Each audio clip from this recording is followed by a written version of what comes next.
Okay, so hello, my name is Matt Bowker and I manage Rhodes Scholars virtual lecture series, and it's my pleasure to host today's virtual lecture.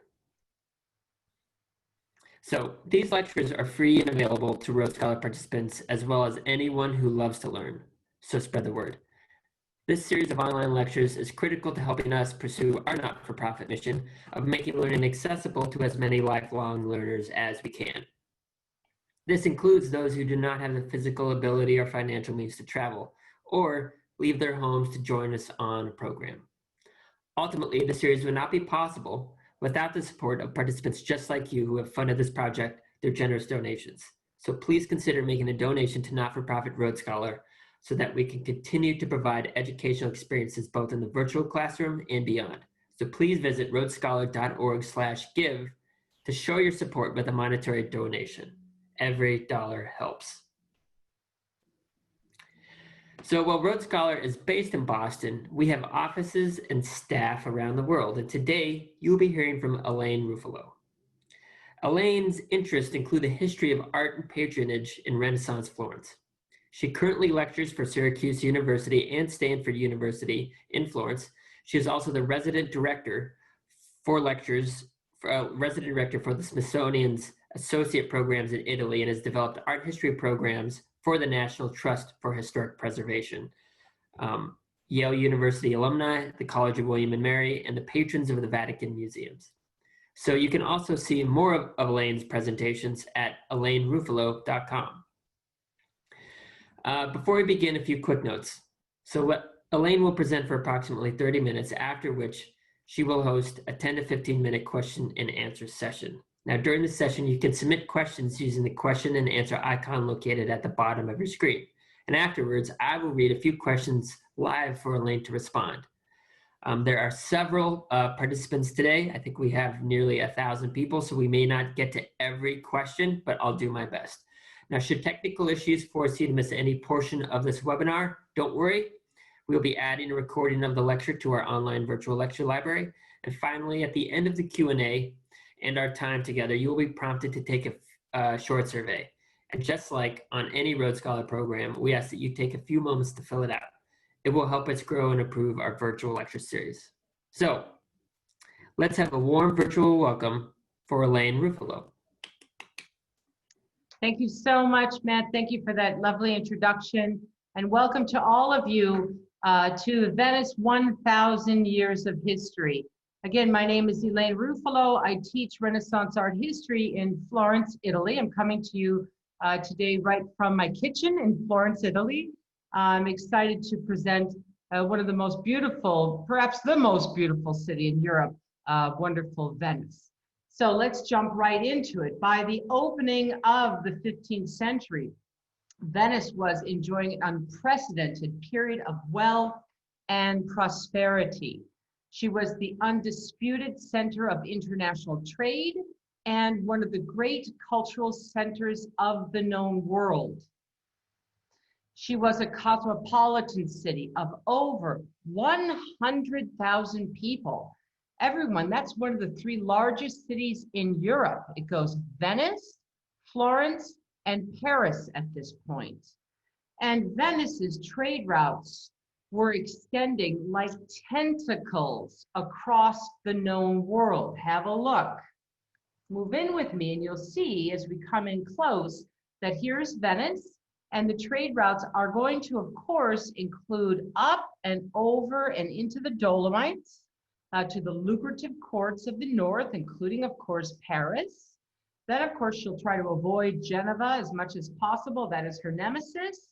All the way down, this region is called the Dalmatian coast, across, up and over into the Bosporus to Constantinople, all the way off to the area that we'll call the Levant. And those are the trade routes, of course, of the Venetians. Let's remember, everybody, that the greatest explorer in history was a Venetian, and we all know his name, Marco Polo, of course. He will make it all the way to the court of Kublai Khan, which is impressive. The Venetians, they are sea folk, soldiers, swindlers, merchants, traders, pirates, pimps. But of all things, they are smart businessmen, and they were concerned in making a profit. Take a look at this detail from a beautiful painting by Carpaccio showing us a busy Venetian businessman at work. Let's remember that it was here in Venice, the wealth of one of the wealthiest cities in Europe, that they practiced the fine art of double entry bookkeeping. They used Arabic numerals. They came up with the idea of government bonds. They had the very first postal system. They had a thriving printing industry after the Gutenberg press was developed. And I'm sorry to say, they also had income tax. So always about money in Venice in these early days. Rome, Florence, Milan, Siena to a certain extent, those are all major cities that are in competition with Venice, and they all had classical roots. What is interesting about Venice is that Venice is unique in that the Venetians made Venice. They even made the very platform that Venice rests upon. Venice is an example of what man's ingenuity bringing him, looking in the face of disadvantage and spinning it to their advantage. It's one of mankind's most inspiring examples of what creativity can do. And you know, I was thinking about this today. I find that really inspiring right now to take a look at the world today and understand through creativity, ingenuity, we could try to spin this somehow to our advantage, as the Venetians did at the beginning of the Middle Ages. People say that Venice is sinking. It's crowded, it's touristy, the canals smell bad. And they have been saying that, everyone, for hundreds of years. But of course, the allure of Venice is irresistible.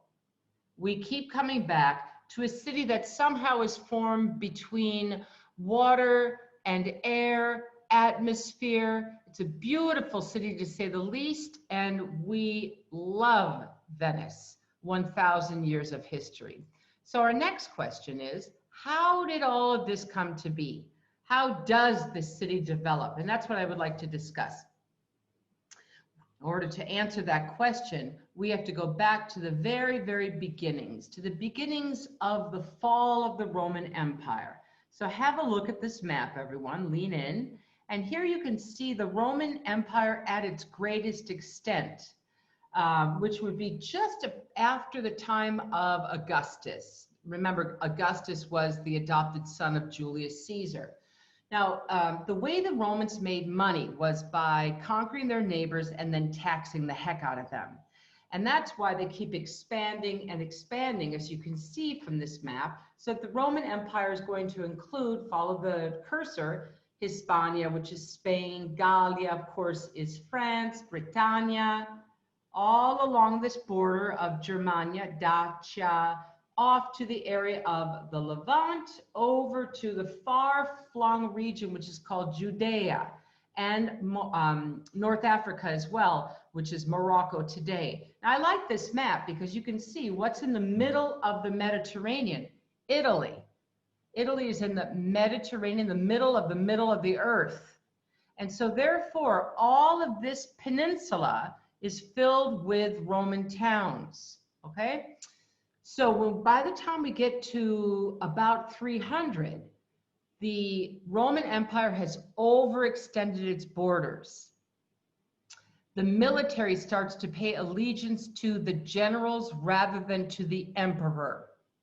That pesky religion called Christianity has come on the scene, and it's now the official religion of the empire. The empire moves the capital to Constantinople, and we start to see the beginnings of barbarians. That's why Rome falls. And so what we find during this period of about 370 all the way to really the 900s is over and over again the Italian peninsula being invaded by barbarians. And here you can see the different kinds of tribes coming in, the Britons, the Angles, the Saxons, the Visigoths, the Huns, and they're all headed to Rome. All roads lead to Rome, all barbarians head to Rome. Now I'm bringing this up for a specific reason. So lean in, and what you can see is right here, right at the curve of the Adriatic here, where my cursor is, you're going to see these are Roman towns, a place called Aquileia, another place that's not on the map called Grado, Ravenna, I'm sure you've heard of, another place called Altina. These are major Roman port towns that were getting hit over and over again with these barbarians. So the Roman peoples that live in these towns, they're going to find refuge by going out into the Venetian lagoon. They go back and forth, until finally they stay out there to stay out of the way of these barbarians. Here's my idea of a barbarian. I'm feeling a little romantic when I chose that. It's actually Delacroix, but gives you the idea of these marauders. Again, the word barbarian comes from the term babblers. Anyone that couldn't speak Latin or Greek were considered barbarians, and they're the ones that are doing all of this pillaging and plundering. So therefore, when these peoples along that Adriatic coast move into the Venetian lagoon, they get out of the way of the barbarians. I guess they figured out that, barbarians are good on horseback, but they don't float. And that's why they move out into the northern lagoon, which is muddy and marshy. I took this picture just last year when I was doing a program in Venice with a museum group, and it was a beautiful day. So I took this picture, and you can see in the distance these mountains. These are the Dolomites, the Dolomiti. So that would be north, just to orientate you. And the northern lagoon, you can see these are called pilings, so that the boat drivers know where there's deep trenches that were dug, so they could go ahead and float their boats. Otherwise, much of the lagoon is shallow. So shallow, friends, that you can jump out of the boat in the right place and just be up to your knees. So I realize it sort of looks like a big ocean, but not at all. You should be thinking of this as muddy, marshy, swamp lagoon. And that's why the peoples move out there to begin to build, because it's safer out there. While the rest of the Italian peninsula is going down into this period of barbarians and invasion, kind of like what's going on in Syria today. These people choose to move out for protection. Here, let me give you a little more detail. This is one of the earliest images of Venice that exists, and obviously it's not true to scale, just giving you an idea of this early Christian map. So this section where you can see my cursor, this is the mainland. And then it loops around, not exactly perfectly, in line, but you get the idea. This section here is that hook-like piece of spit of land is called the Lido. And it's what keeps the open sea from rushing into the lagoon. And the Venetians build up their island here for protection. That's why I said at the beginning, the theme of the Venetians that I find so interesting is that they take this disadvantage, they take a hostile environment and they spin it to their advantage. Now, it's been explained to me a million times how the Venetians build Venice, but unless I have a visual, I can't imagine it. So I found this image for you all to try to understand how the Venetians are setting this down. How do you build Venice? Remember, they're shallow and the tides come in and out. So when a tide is low, chances are that part of the land is peeking up out of the water. And in order for the Venetians to make the lagoon fit for habitation, the earliest settlers have to drain areas of the lagoon, dig deep canals for where the boats are going to go through, and shore up the banks. Basically creating hundreds of islands supported on wooden pilings. So have a look over on the right. These two characters kind of cartoony, but it gets the job done. you can see that they are setting down these long wooden pilings into the mud, and or call them stakes that are sharpened at the bottom. And the stakes or pilings are made of a type of wood called Adler wood, which has a water-resistant feature to it, and grow very, very straight and tall, so perfect for this kind of building. And so these two characters take the Adler wood, the stakes, and they drop it down into the mud. And it gets into the mud, and it makes this sound. I'm going to repeat that because it's important.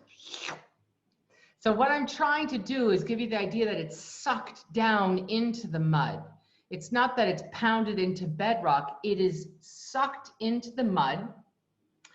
And the other thing about these trees, the lagoon, is that the lagoon is oxygen poor. Therefore, doesn't create the kind of conditions for microorganisms to come in and eat away at the wood. And then, because the lagoon is salty, the salt water, salt, and other minerals will seep into that wood, and over the centuries, harden the wood so it's like a stone-like state. It's not petrified, but it's very, very hard because of the salt. So now what you can see on your left are the tops of those pilings. You can see a little bit of the mud. Give you another view. There's kind of a cutaway. Here you can see the layers of mud and clay, the wooden piles. By the way, the trees come from, which is a question, where in the world did the Venetians get trees? They get them from Montenegro, Slovenia, and Croatia. So at the time, it was called the Dalmatian coast. And even in old archives, it'll warn against deforesting too much of the Dalmatian coast for fear that they won't have any trees left. And they use that, on top of that, wooden rafts, as you can see, and the limestone foundation. The limestone's important as well. The limestone comes from right around Dubrovnik, which was at one time, it was called Ragusa, owned by the Venetians, of course. And the kind of limestone called Istrian marble is water resistant. And so they use these materials to build up until you have a city that is built upon millions and millions of stilts, which is really just miraculous. So that's how Venice was really constructed. All right, so your next question should be, what in the world are they doing out there? Yes, they moved out there for protection. They get the building of Venice done over and over again. Here, this helps me. And here, let's get at this close up for a moment. This is interesting as well, I think quite helpful, because you get an idea of how, Venice was constructed by looking at each of these and finding little islands for each one. So come up close. And you can see, for example, if you lean in, that these are made of really hundreds of islands. There are 118 islands in Venice, and they are connected to each other by over 450 bridges, 150 little canals. In each of the islands, they have wells, 231 wells. Wells not drop down to the water, but collecting rainwater, of course, because the groundwater is salty, and 139 churches, just to give you an idea of how Venice was able to be built on this. And once you get the idea that it's made of hundreds of islands, I think it makes a little bit more sense. All right, now what are they doing out there? Well, initially, not a surprise, the Venetians were fishermen and hunters. This is a beautiful painting by an artist named Bellotto, and you can see from here some of the original features or looks of these huts made of palm, grass in the background, floating here in the northern lagoon. You can also see the original kinds of boats, all kinds of waterfowl, and how these characters are hunting for fowl and fish. And of course, the Venetians are selling that At first, they're selling off to the east. And then later on, when things calm down on the Italian peninsula, they will export it down the peninsula. So how do you preserve that? Salt. And that was the other profession for the Venetians. They were salt sellers. And if you look at this picture on my screen, you can see in the deep background, that's San Marco in the distance. And around about 30-minute boat ride away from San Marco is this area called the Bacan, which are enormous salt flats, which of course the Venetians would harvest and use for the drying of fish, the preservative, and then selling it off to different centers. That's what, you know, salt is, we sometimes forget how important salt is. Even the word in Latin for salary comes from the word salve, salus, salt. You're worth your weight in salt. You earn a salary, you earn your salt. You know, it's interesting what the etymology is from that word. So initially, fishermen, hunters, and salt, but very quickly, the Venetians understood that it was because of their unique position between east and west, between north and south, up there right at the northeast corner of the Italian peninsula, that their best bet for surviving was importation and exportation of goods from the east and west. And that's what the Venetians were able to do. Wow. The Venetians was an international city. And here, this is an old, wonderful woodcut that shows you Marco Polo leaving Venice in the 13th century, just getting in close, getting an idea of what Venice was like, filled with all these people.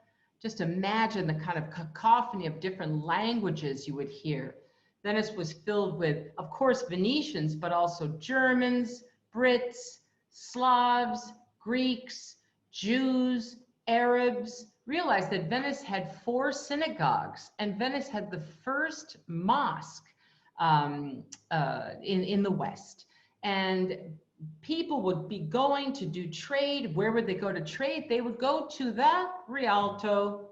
The word Rialto comes from the word Rio Alto, which means high water, high land, excuse me. And this is an old image of the Rialto. And this is the place for trade. That always makes me laugh. They've been ripping off people on the Rialto since the 14th century. And of course, they certainly still are today. What could you buy at the Rialto? I'm sure Shylock, besides going to the Rialto for news, could have bought brocades from Florence, silks from India, tapestries from Flanders, spices from the Levant, minerals from Egypt, perfumes from Asia, silks and pearls from China, silver and timber and copper from Germany.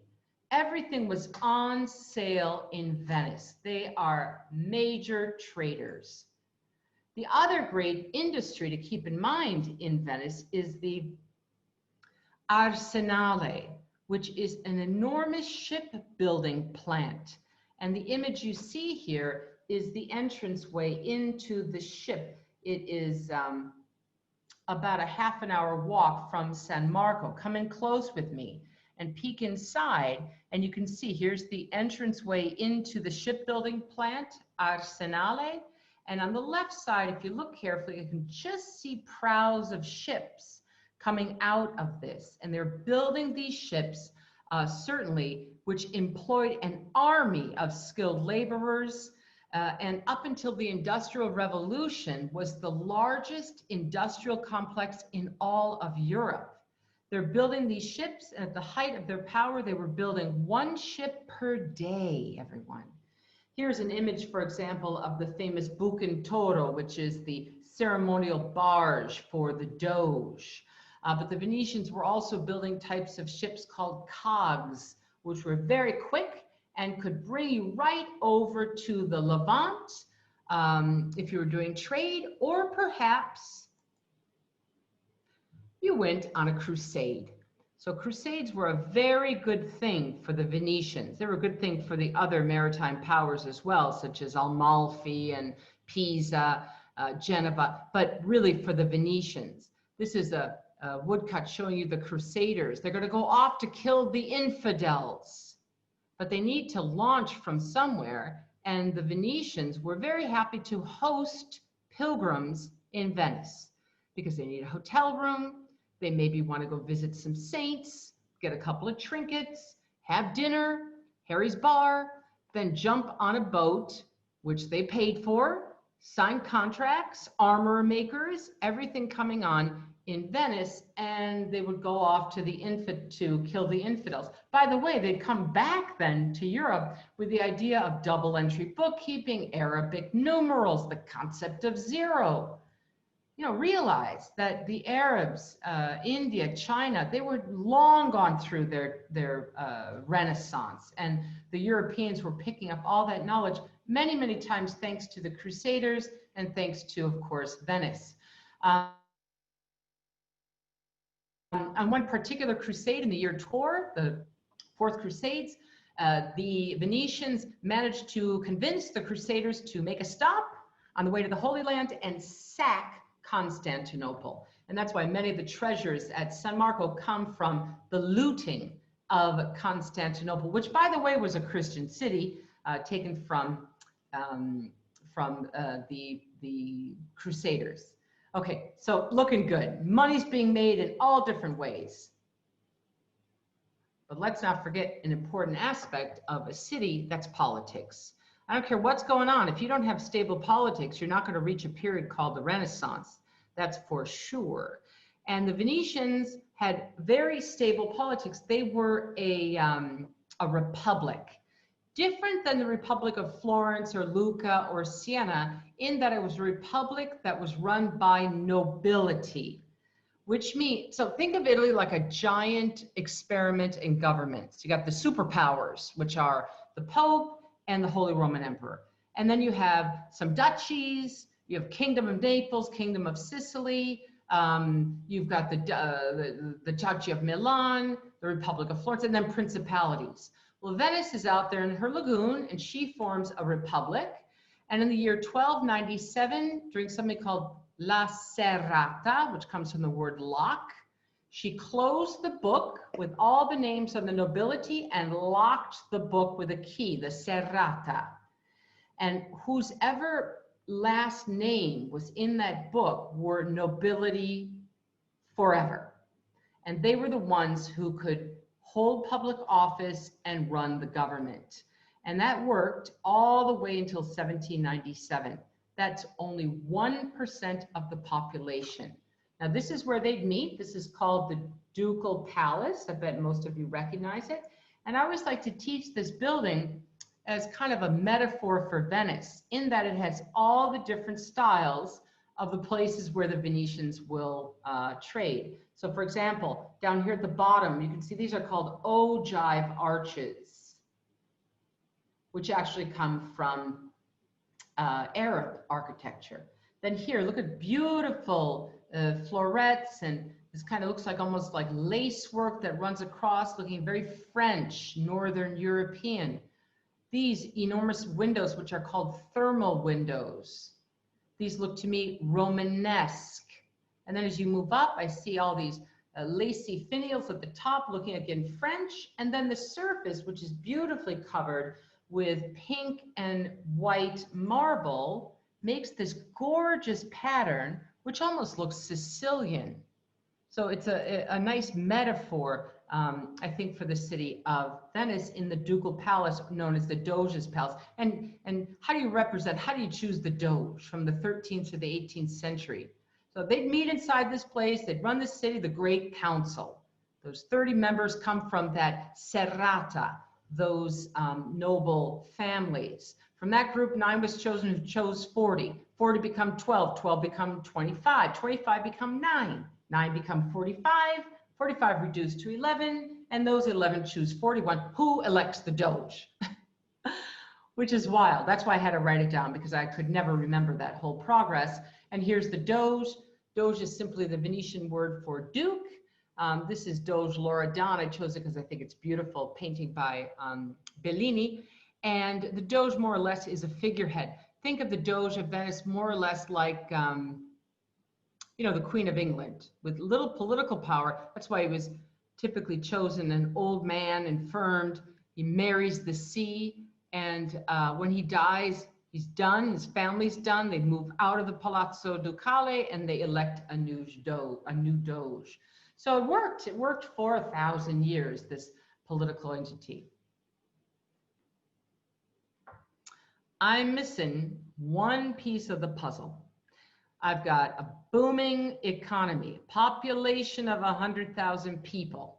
I've got civic pride. The Venetians knew that they were something else. They called themselves La Serenissima, the most serene republic, and political stability. What am I missing? No European capital could do without a Christian legacy. But because the Christian legacy legitimizes a city, and how do you do that? You need a relic. And because Venice was born only in the 6th century, there's no real Christian history here. So they did what any self-respecting Venetian would do. They made it up. They made up one of the biggest whoppers in history. According to the legend, the stealing of the body of Saint Mark. Saint Mark is the relic and the patron saint of Venice. Have a look at this image. That is the symbol of Mark, the lion. He's got wings, he's an evangelist, he's got 2 paws on the land and 2 paws back there on the sea. Look deeply behind. You'll see there are boats back there. And then in the background here, I can see the Ducal Palace, which we just saw. And of course, this, I think that's an adorable lion. It's by Carpaccio. All right, so how does this all work out? Now, according to the legend, in the year 64 AD, Mark was sent by Peter to spread Christianity. He got on a ship and he made it off to Aquileia. Remember, Aquileia was Roman at the time. And he ended up in a storm, and he had a wreck. The ship wrecked in the storm and landed on a place called the Rio Alto, high land. An angel came to Mark and said to Mark, Pax tibi marce evangelista meis. And that's what you see written in the Book of the Lion. What that translates to is, peace to you, Mark, my evangelist. Here your soul will rest.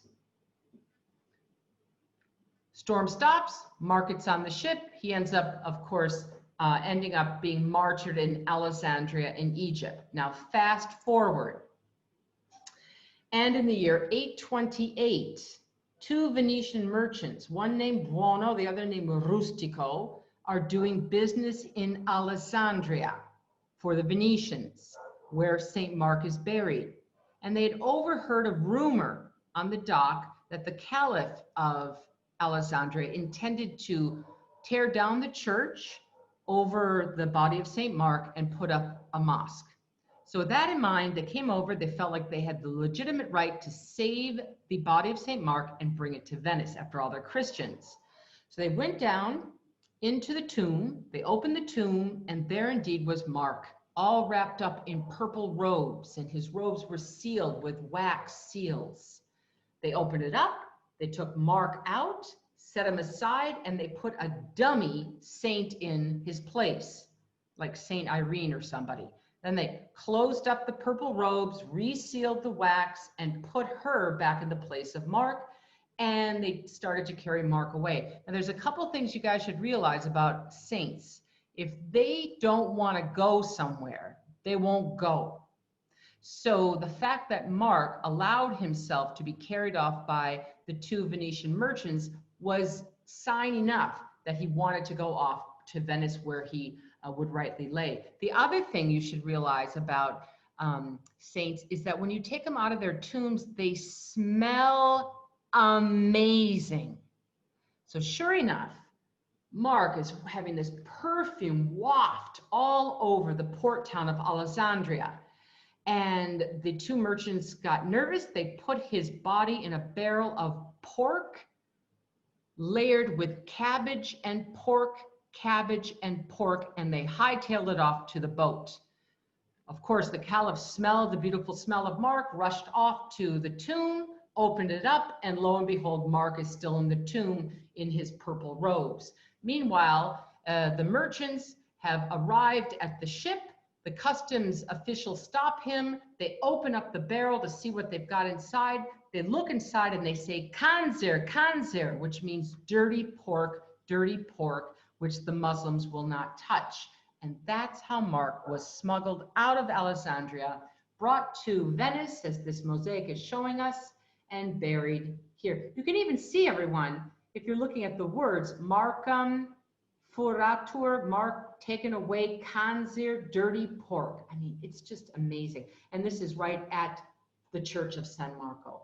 And here is the Church of San Marco, which celebrates the burial place, of course, of Mark the Evangelist. It's one of the great works of architecture in the world, and a beautiful mix between East and West. John Ruskin, who loved Venice, he called it in his Stones of Venice, a multitude of pillars and white domes clustered in a long, low pyramid of colored light, like a treasure heap of mother of pearl and opal. Mark Twain didn't like this building. Mark Twain, in his Innocents Abroad, described it as a vast, warty bug taking a meditative walk. I think it's beautiful. Step inside, and you'll see that the interior is a celebration of Venice. Because Venice is, of course, built on the water, you can't fill this thing with frescoes. You've got to cover the interior with mosaics, you know, like the tiles in your bathroom. And the Venetians will completely cover the interior of San Marco with beautiful mosaics, as well as marble, tiles. Gorgeous. You don't know where to look for the beauty of this interior, with beautiful colored marbles, all striated, moving up into the domes, which are completely encrusted in mosaic work.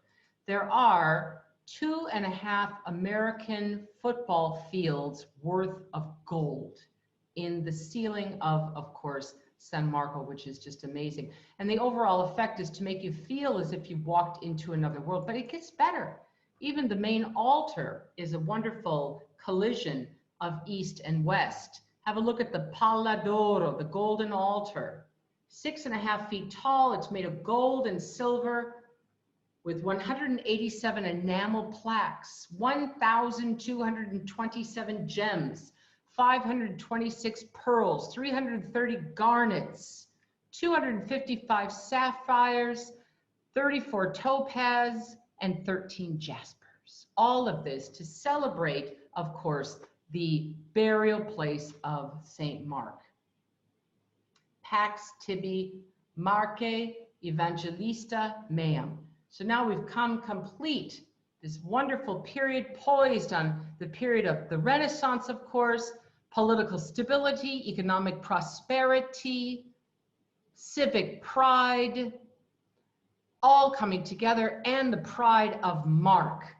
So things look absolutely wonderful for the Serenissima, the most serene republic. But I hate to tell you this, in these last 5 minutes, we come to the end.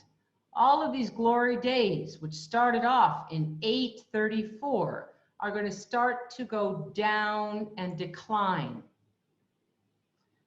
One of the reasons is in 1452, Constantinople falls to the Turks, and Venice loses much of their holdings. So the Ottoman Empire moves in, takes over Constantinople in 1453. It's one of the most important dates in the history of Europe. People flee. Many of the people will flee to Venice and Florence, for that matter. But the Venetians lose much of their holdings and their trade routes because of the Ottoman Empire, the Turks, and they will continue to fight the Turks throughout these centuries. And then a certain guy named Christopher Columbus sails the ocean blue in 1492. And that's a big deal for the Venetians, because the Venetians are fat and lazy, and they're not paying attention to the new world. So yeah, I know that Christopher Columbus was Italian, and so was Giovanni Verrazzano, so was Marco Polo, but they're not paying for this. The Venetians paid for Marco Polo, but by the time we get to Christopher Columbus, of course, we've got the Spanish, then eventually the Portugal. Vasco da Gama makes his voyage around the Cape of Good Hope, finding a new route to India, and that again is one of the death knells for the Venetian Republic. Julius II, the High Renaissance Pope, is going to make a kind of unusual league against the Venetians called the League of Cambrai, which will put together Florence, Milan, and the Papal States, and France for that matter, up against the Venetians to check their power. Battle of Lepanto in 1571, the Venetians are victorious, of course, over the Turks, but it does mark the beginning of the decline of Venice. And then we all know how it ends.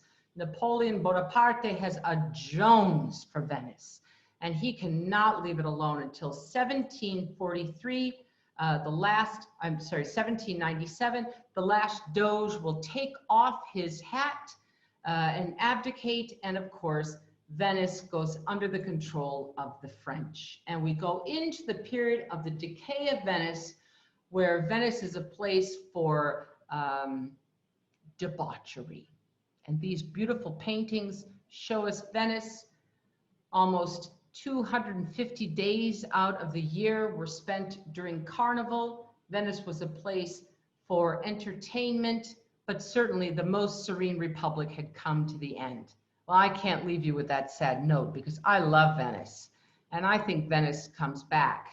She comes back in the modern age with Carnival, tourism, the Biennale, wonderful art event every 2 years, as well as the Venice Film Festival, which is going on as I speak.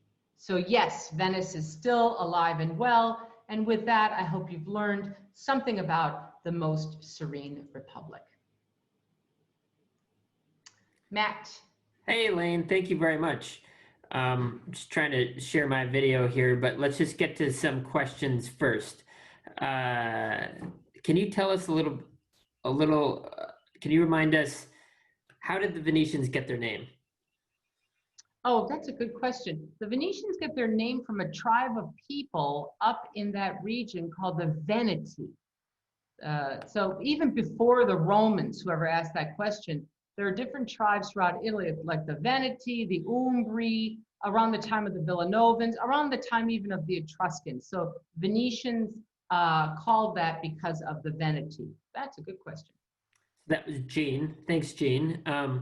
So you just mentioned the Etruscans. Who were the earliest settlers in Venice, and where did they originate? Was it the Etruscans, or was it a different group? Not the Etruscans. The Etruscans were long gone. The earliest settlers along that area would be the late Romans during the decline of the Roman Empire. So not until about 400. So Rome falls in 476. They were Romans first. Okay. So William asks, why did the Italian states remain separate for so long, unlike other countries in Europe, which were united early and close to their current form? That's a good question. I think, and again, I'm not a political scientist, but I think the reason why we don't have unification of Italy is because, well, number one, because of outside forces, always was trying to gobble them up, the French, the Spanish, eventually even the Holy Roman Emperor. But really it's more the tradition of individual city-states that goes back to the Roman towns. And also whoever asked that question, was it Alan, I think? William, was because of the geography of Italy. Italy is an incredibly divided country. We've got the Apennines down the middle, then we've got two spurs at the bottom. Much of the population lives along the coast and on the islands. So they don't unify really until 1865, which is quite interesting. Julius II tried to unify them, but because of outside forces and their sense of individualism, they never do. Thank you. So you just mentioned the coast, And we have a question from Jerry, who says that he's seen a lot of the lions of St. Mark's statues in towns along the Dalmatian coast. Are these areas that were once controlled by Venice? Absolutely.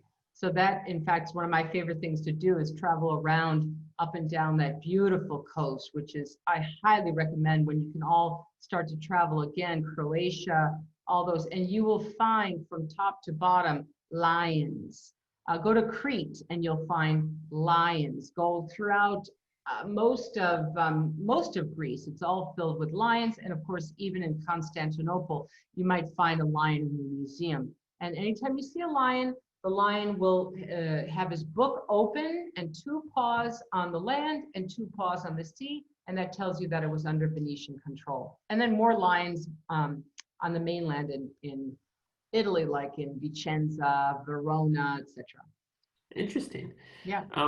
So we have a few questions about the plague. Did the plague affect Venice and its trade? The Yes. plague of, I guess, were there several plagues, or was I think the principal one? I think the one that the person is, what's the name of the person who asked the question? Morris. Morris. So Morris, that's my specialty, is bubonic plague art. You're probably sorry you asked. But the bubonic plague of 1348 hit Venice terribly hard because, of course, of the trading. And the plague comes in, of course, because of the rats on the ships coming in from Constantinople, and probably before that came in from Crimea, somewhere today in Russia.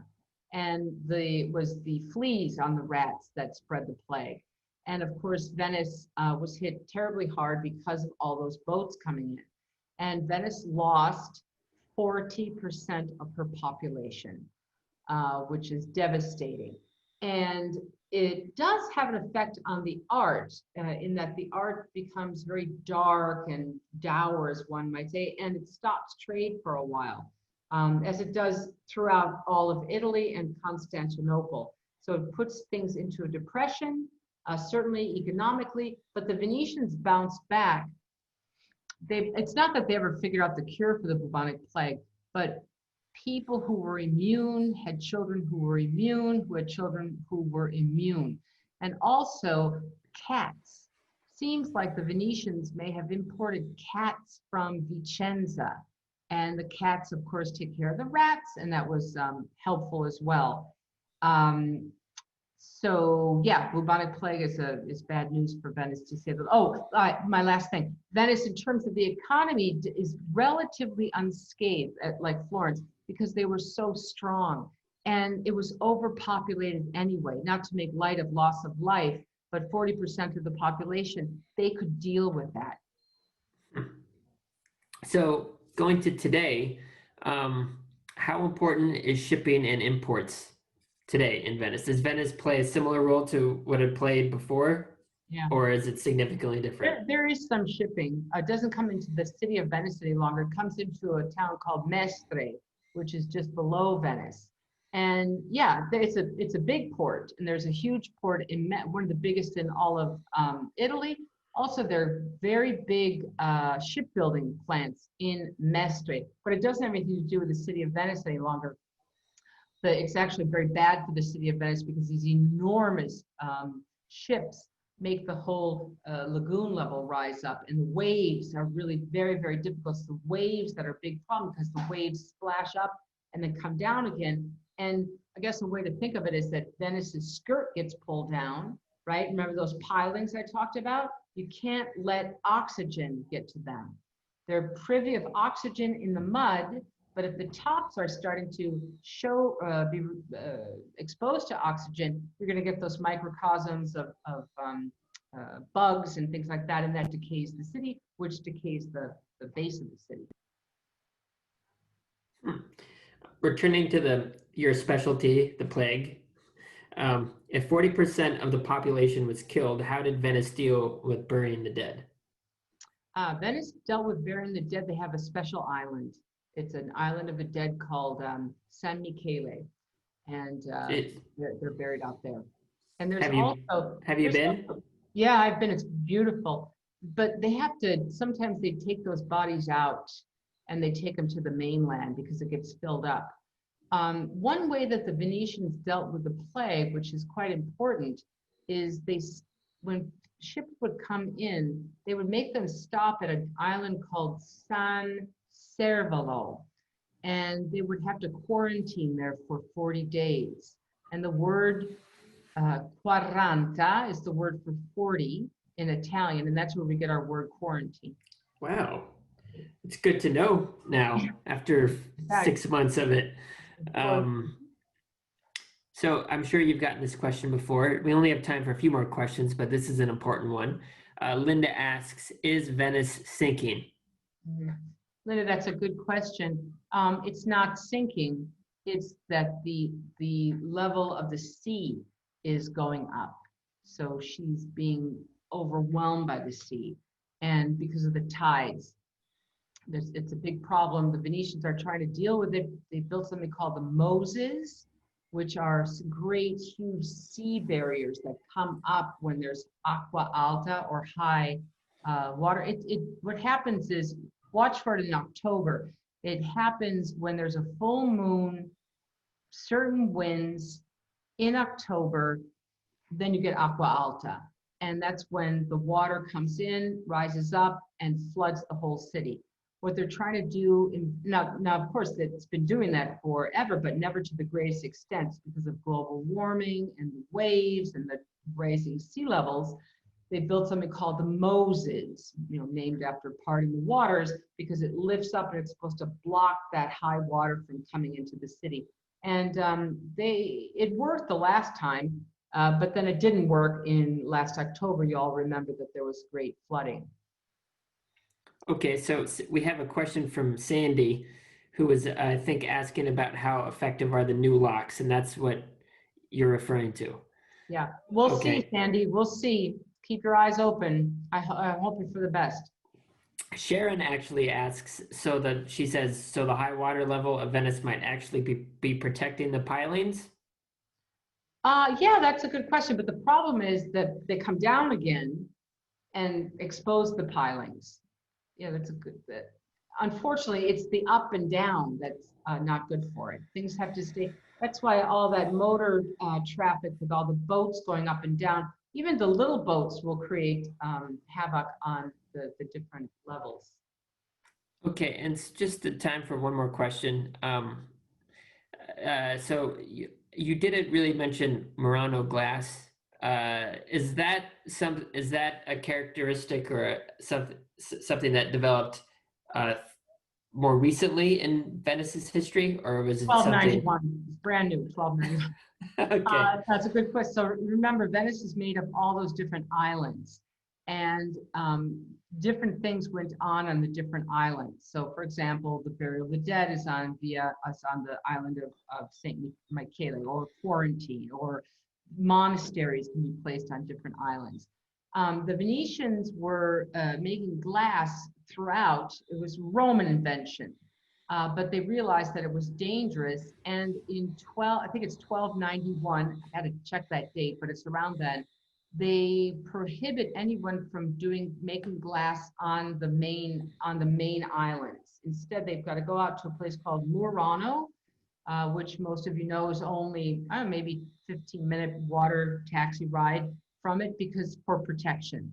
And it still is known as the Glass Island. And the same with that, Burano is a fishing village known for lace.